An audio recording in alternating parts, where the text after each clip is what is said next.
Hello and welcome back to Exploring Ways to Wellness. It's Sarah here on my own today. Can you believe we've reached the end of season 3 already? 10 incredible conversations this season, from ancient Hawaiian huna to quantum bioenergetic scans, from the precision of Pilates to the invisible library of your soul's records. Oracle cards, crystals, Tai Chi, infrared technology, reflexology, and my own rather winding wellness journey that kicks us all off. 30 guests across 3 seasons now, 30 different pathways, 30 invitations to explore what feeling good might look like. And I have to say, sitting here, reflecting on this season, I've been thinking a lot about choice. The power of it, yes, but also the possible overwhelm of it. Because that's the thing, isn't it? With all these amazing practices and incredible practitioners, how on earth do you choose what's right for you? This podcast started from trying to discover more about all the options, and many of my guests have highlighted when the time or circumstance made a particular practice right for them. But how do you choose for yourself in the moment? You'll have heard in many of the episodes that I basically want to try everything. But who has the time, money, or energy to really do everything, even if you're that intrigued? But before I dive into that, I just want to pull out a few threads that keep showing up this season, because themes don't repeat by accident. They repeat because they matter. This season has been a bit more expansive, shall we say? We've gone further into energy work, into the unseen, into practices that sound pretty out there if you're coming in from the cold, and I've been honest about that. With Marina and Akashic Records, for example, I literally said at the start I had no idea what it was and it sounded a little strange to me, but I was curious enough to find out, and that's been the invitation all along, hasn't it? Not believe everything, but stay curious. What surprised me, and maybe you, is how much these conversations converged. Different languages, different frameworks, but pointing at remarkably similar truths. So let me share with you what's been landing for me. The first of these is that the body keeps score. This came up so powerfully across multiple conversations. Chantel told us about the woman who's been bracing herself every time she climbed stairs for 40 years because of one fall. Emma's client had 20 plus years of severe reactions to scents, all traced back to a boyfriend's aftershave during a teenage heartbreak. And Marina cleared a psychological addiction in 10 seconds that had been lodged as a program in her records. Our bodies hold on to experiences, sometimes for decades, even when our minds think we've moved on. And I've experienced this myself with EFT work. There have been many times when a client tapped on something they thought was completely resolved, only to have a wave of emotion come up that they didn't even know was still there. The body remembers even when we've consciously forgotten. There's also an interesting theme in proof before belief. Here's what I absolutely loved about this season's guests in this respect. None of them came into their practices through blind faith. Marina's 10-second moment when she literally felt that switch go off and still went to the pub, but was surprised to find that she didn't want to drink. Emma's sofa moment, covered in hot water bottles, thinking this is not how I want to live my life. Chantel still getting wow moments after 7 years when scans reveal things she could never have known. The proof came first and the exploration followed. And I think that matters because it gives you permission to be skeptical, to need evidence, to say, show me, before you commit. These practitioners get that because they were there too. I can definitely relate. There's no way 10 years ago I would have believed that tapping on parts of your body could change your emotional state. It's only through doing it myself, training in it, seeing the change in my clients that I really understood the depths these practices can go. Wellness as non-negotiable was another theme that came out. Emma even said that that's been something rattling in her head. Wellness doesn't have to be bougie, it just has to be non-negotiable. She doesn't get her lashes done or nails done. Monthly reflexology and massage are her treats, because without them she goes downhill quickly. She works 2 physical days with rest days between, not because she's indulgent, but because she's learnt the hard way what happens when she pushes through. Chantal does Qigong every morning, Kathy does Tai Chi daily, Marina has her morning pendulum ritual. They aren't luxuries for them, they're survival.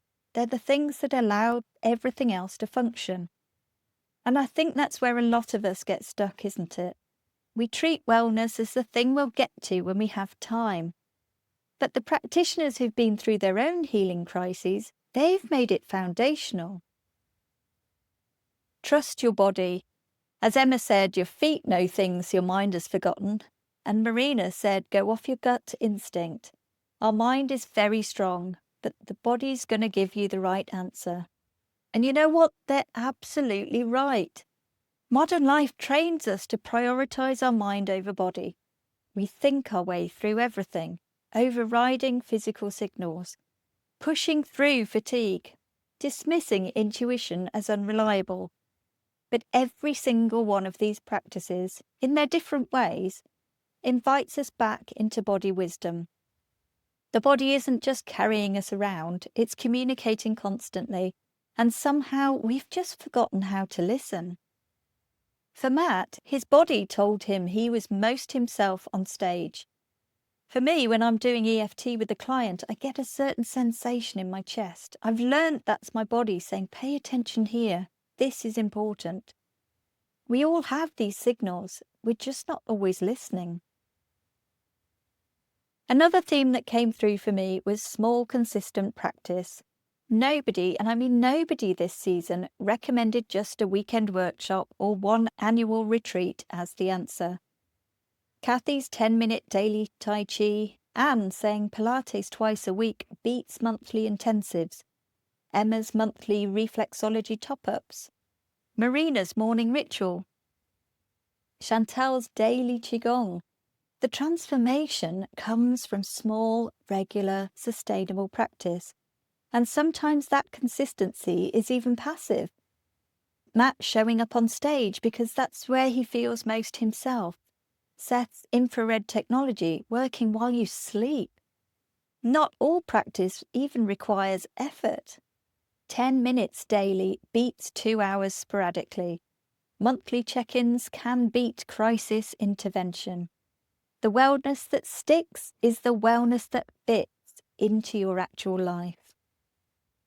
Another thing that came through very clearly was there's no one right practitioner. Emma was really clear on this. Some reflexologists are clinical, bright lights, dentist chair vibes, and sometimes that's what the client feels they need in order to trust a process will work, by treating it as what they perceive to be more medical.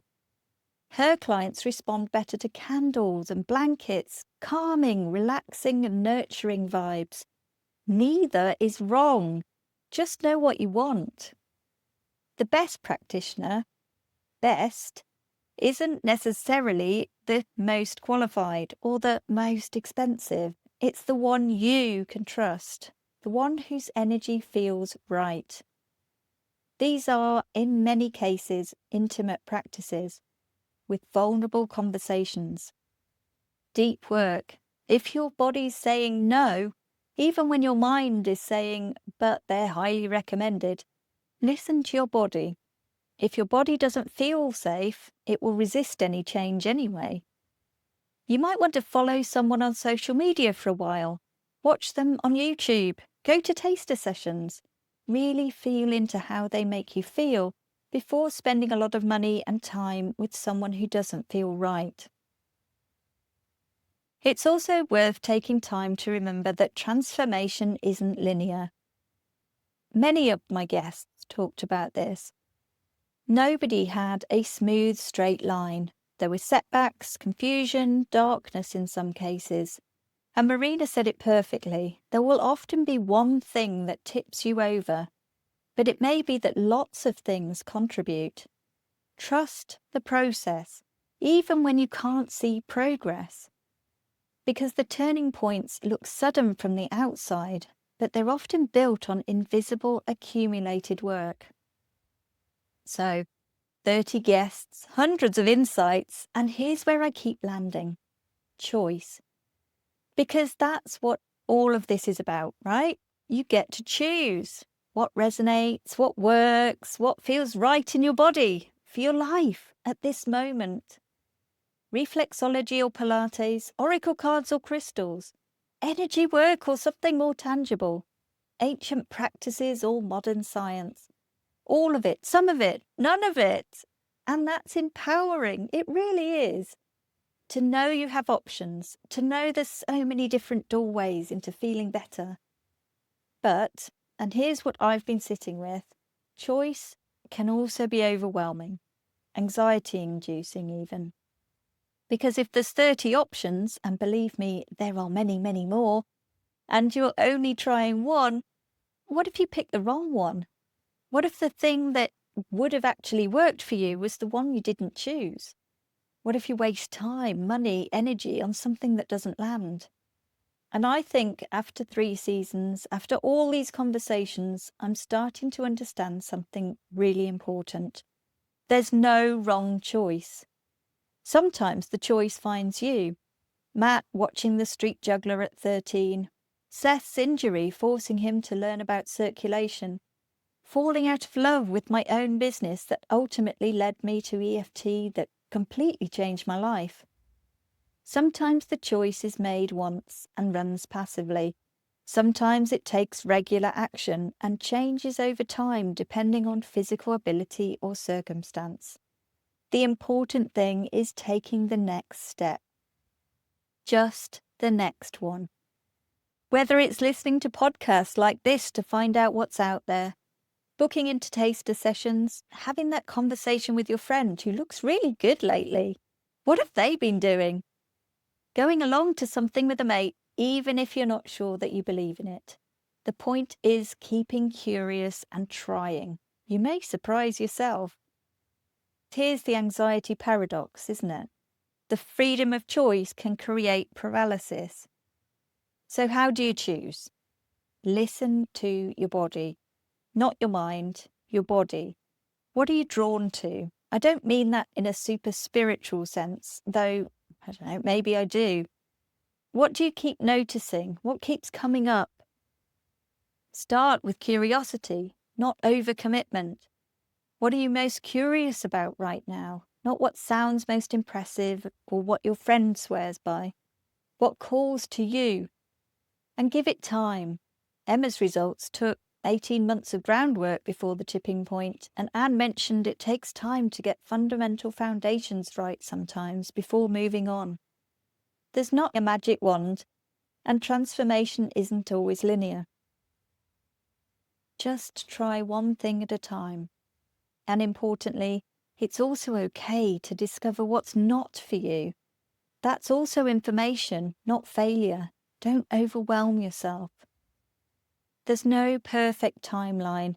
The right practice is the one you'll actually do consistently, not the one that sounds the most impressive. It sometimes takes a few sessions to get the foundations right before you feel comfortable about it being a consistent practice. So give it time. You can change your mind. Wellness is allowed to evolve as you do. What works now might not work in 6 months, and that's okay. It's okay to say this worked for me in that stage of life but doesn't anymore. You know what? As Katja said, sometimes when you're overwhelmed, that's your younger self trying to tell you something. The answer isn't necessarily to push through, it's to pause and ask what's actually needed right now. Not everything, just the right thing. And knowing what works for you, really knowing it, means that when life throws something at you, and let's face it, it will, you know what to reach for. Instead of Googling and ending up with hundreds of options, or putting it out on social media and getting a barrage of advice you already know, you have your tools. So choose. Choose from curiosity, not pressure. From what your body's saying, not what you think you should do. From trusting that even if this particular thing doesn't land, it's not time wasted, it's information gathered. And who knows, you might, like me, have a lot of fun along the way. So thank you. Thank you to all my listeners for coming on this journey with me. Thank you to all the guests who've shared so generously. Your honesty, your stories, your wisdom. It's been a privilege to have these conversations. I can't wait to put together season 4 and share it with you. I've got some incredible guests lined up, some amazing techniques, and maybe, just maybe, one of them will be the thing that takes you to your tipping point. Until next time, or until season 4, take care of yourselves and remember, sometimes it just takes trying something out to choose what's perfect for you.